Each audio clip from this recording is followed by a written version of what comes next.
Who's been keys to their success this conference season so far?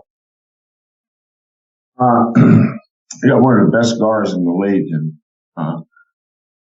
good Cook kid. He's dynamic. He's one of those first team all conference guys that are multidimensional. Beats you three ways. Really good in pick and roll. They do a great job of utilizing Cross. Cross is he's a handful. Can pass. They do a good job of isolating him in the key, top of the key back down to the basket, that area. Forbes is a time bomb waiting to go off, great range. They've got three high level players.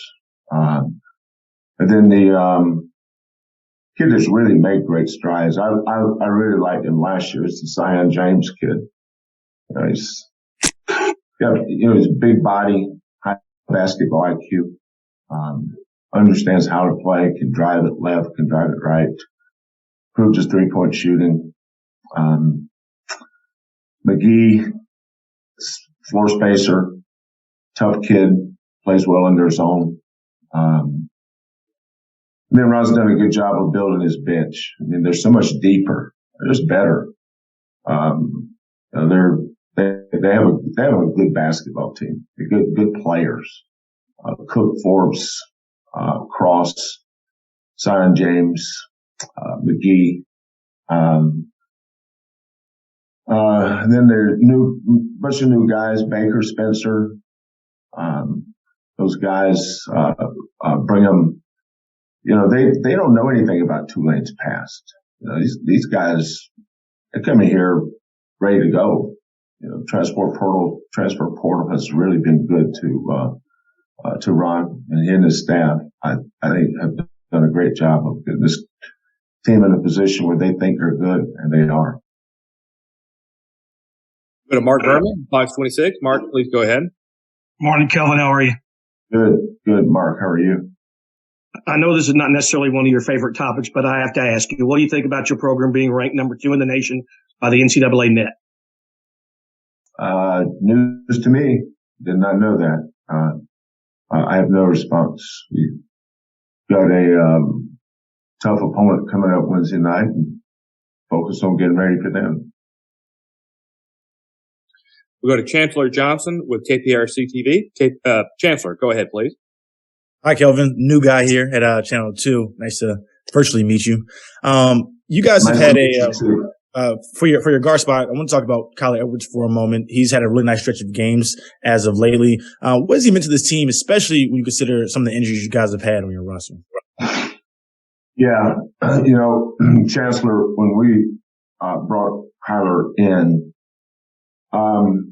having seen him in high school, having scrimmaged him, having played against him, at Texas Tech, they're primarily a motion team.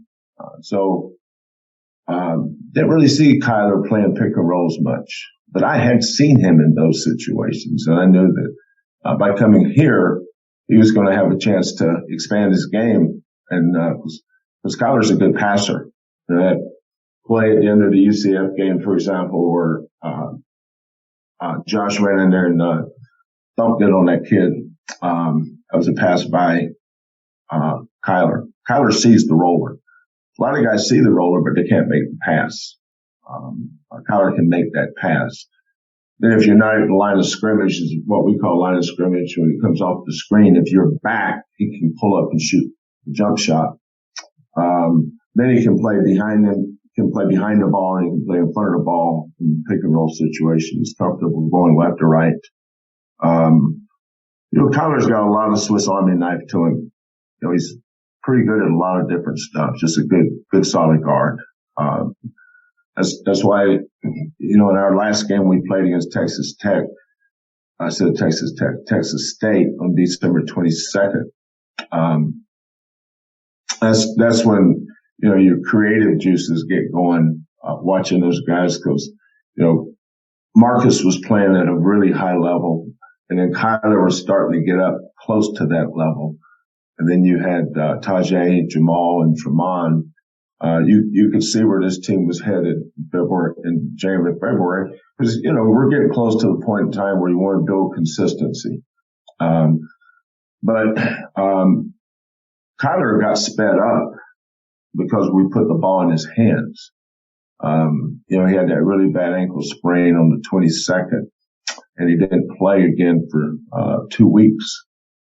So he's now getting more comfortable, and we're finding more ways to use him. But Kyler's a good passer. He's a very unselfish player. He's a lot of good players are ball stoppers versus guys on winning teams are ball movers. Thank you, Mark. We'll go to Joseph Forte. Joseph, go ahead. Good morning, Kelvin. Good morning, Joseph.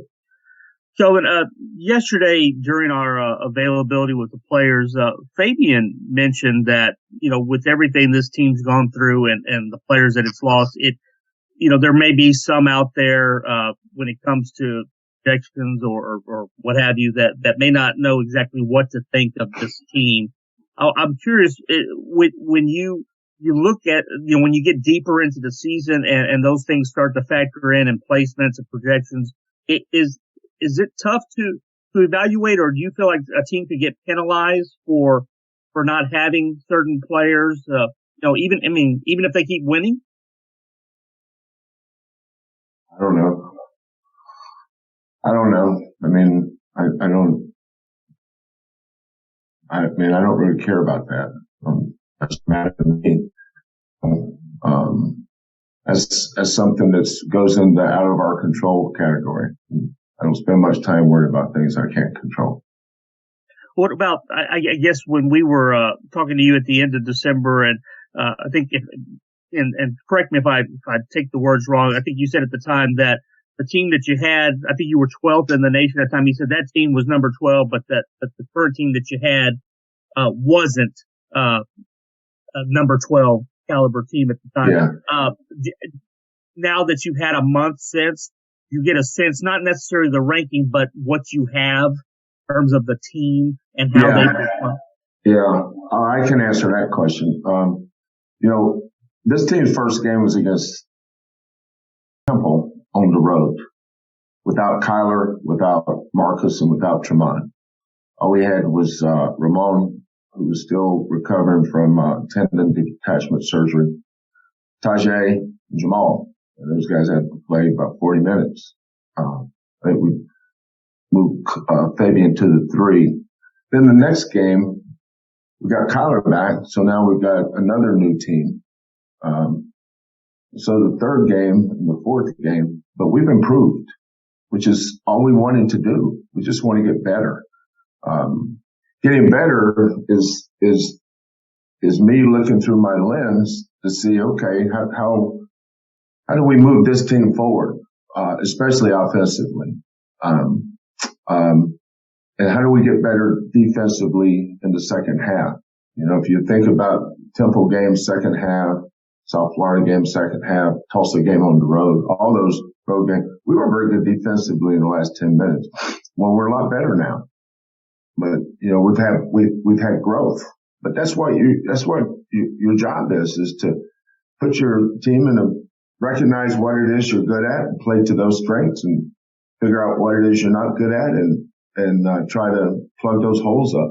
And that's all we've done. I haven't thought outside of that. Whatever, I don't deal with that stuff. I'm in a cocoon here, man. I'm hibernating. I'm a big old brown bear in the winter. I'm in that cave figuring out my team, moving parts.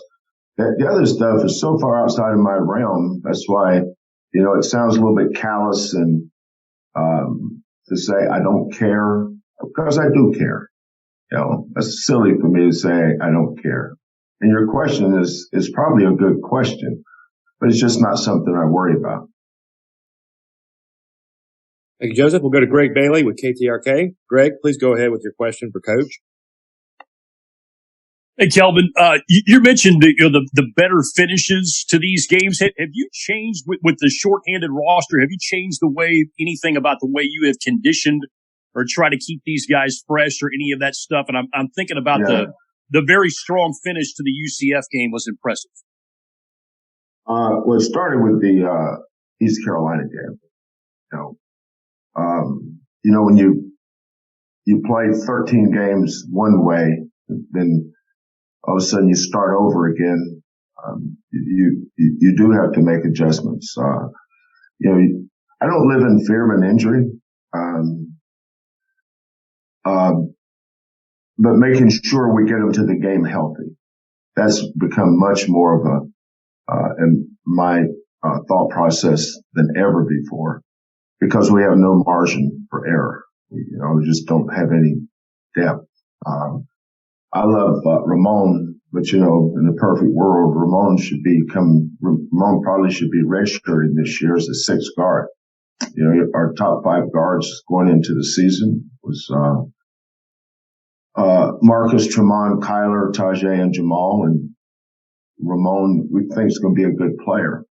But we had put him in a position where probably he's not quite ready for it. But he's getting better. He's just limited in what he can do. That's not going to change. It's like people say, well, we need Ramon to step in and start scoring more. It's like saying one of these days I'm going to hit the lottery. You can't plan on that. What he's got to do better is guard the bounce, contain the dribble better. He's got to be a factor both end on the boards. He's not out there to score points. It's not his main responsibility. Now the other night he caught a ball and attacked the closeout and pull up growth. He's pretty good at that. But I think part of the thing with Ramon, why he's struggling shooting, is not that he's not a good shooter. He is a good shooter. We don't recruit guards that are pretty good shooters unless they're having strength in another area we think is important. But Ramon, that hand still bothers him. I'm not making excuses for him. He wouldn't want that. But I see him every day. That kid has surgery. He didn't sprain his wrist nice well. He had surgery. And he's still a little bit gun shy. For instance, extending it with his follow through, things like that. So I don't know. Him being completely healthy, the thing he needs to do is not shoot a ball for probably a month. I think that thing would heal up nicely. But, he's out there shooting every day. As soon as he gets done shooting, he puts ice on it and John treats him. But that's the situation we're in. But yes, I play a lot of game-like scenarios with our kids where we're down to the last 10 minutes. Here's how we're going to play. But, we've gotten better. We've gotten better at that. But, our starting 5, we've got to start getting better play off the bench from, Jawan and Reggie, Ramon, in the areas that they're good at. We don't want them to be something they're not. This isn't dial up what we need and we can do it. We're limited. We're not a great team. Nobody said we were. We're certain areas where, we have a very thin margin of error. Over the course of 40 minutes, our composure and our poise is getting better. Central Florida made a run at us the other night. I remember calling timeout at the 6:40 mark and tried to direct the ball on a couple of possessions to Tajay. He hit a couple of big shots. What happens? Those balls don't go in. But you can say that for everybody, every game in the country. Somebody's always jumping up, making a big shot. For the teams that win. And when the teams don't win, you usually miss those shots. We'll go back to Chancellor Johnson with a question. Chancellor, please go ahead. Hey, Kelvin, as you sit in that Cancun or cave of yours and evaluate your team, what do you want to see for them for the stretch run here in February? I think just continue to do the things that identifies how we win games. Talking about something is difficult sometimes.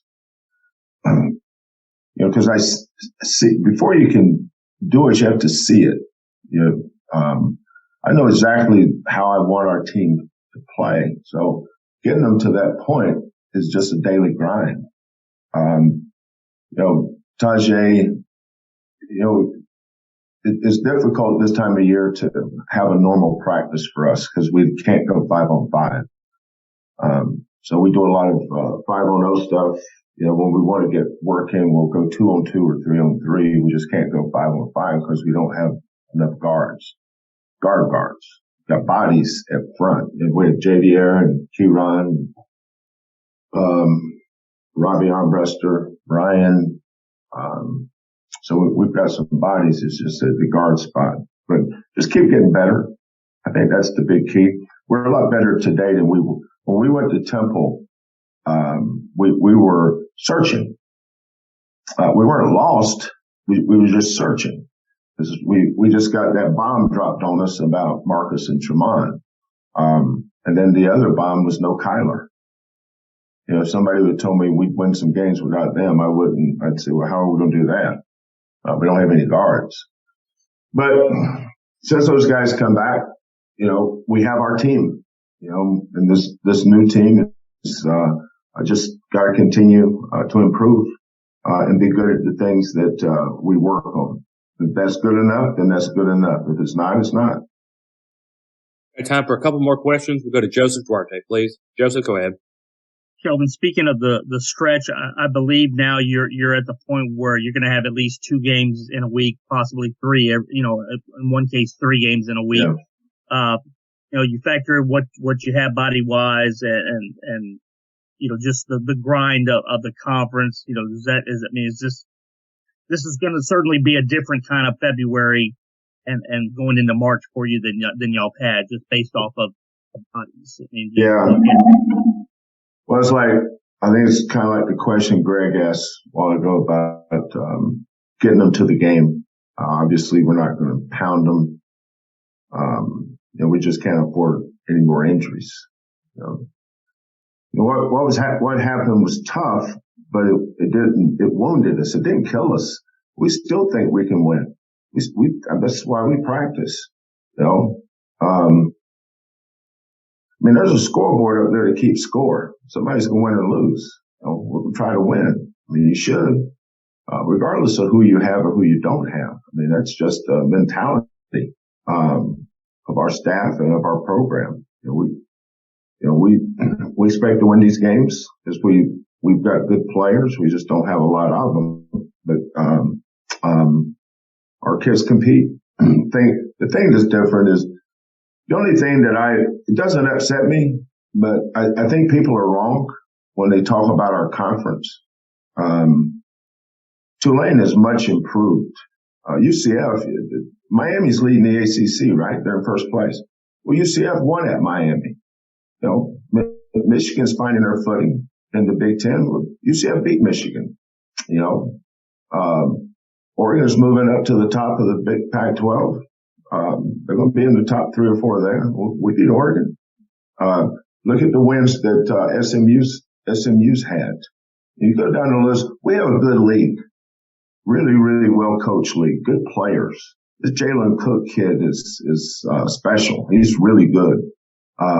Anybody in our league can beat anybody. We've got some teams not playing as well now as they did earlier that will get better as we move into February. But this is a tough league, especially on the road.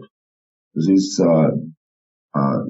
Cincinnati, I think, has always been the flagship name in this conference because of the consistency and they have a great name in basketball. Memphis, if Penny can get his kids back and they get back full, I still think they have as good as anybody in this league. So there's a lot of tough games. We could win some of them. You can lose some of them. You just stay in that cave and get ready and then go play the game. Time for one more question. We'll go to Chris Gardner, please. Chris, go ahead. Coach, how beneficial is it for the youngsters like Ramon to have the veteran leadership to lean on Yeah. if he's struggling, going through some difficulties. Yeah. No, that's a great point, Chris, because I'm proud of, Kyler was looking he was trying to fit. I said, don't try to fit. Just be who you are. Sometimes you've got to bet on yourself in new situations. And every day is going to present a new opportunity. Just be ready for it. When we were in October, I could see the frame of something special being built, when we were healthy. But, now that we have this new team, Kyler's better with the new team than maybe he would have been with the old team, because of the opportunities he's getting. Tajay, you see Tajay becoming more comfortable. But when you're going to play 35 minutes a game, I think that helps you in a lot of different ways. Jamal, when we had our scrimmages in early games, he was the backup point guard. Now he's a starting point guard. Tajay was coming off the bench. Now he's a starting wing. Kyler was probably the second, third, or fourth option. Now he's either the first or second. So everybody's had to adjust to a new role, new situation. But that's why I think we're going to continue to improve, because every game, puts another nail in the wall for who we want to be. And all we're trying to be is nothing compared to other teams or net rankings or ratings. I don't relate to those things. They just happen, and they're a byproduct of winning. So for us, we just focus on getting better, because that's how you win.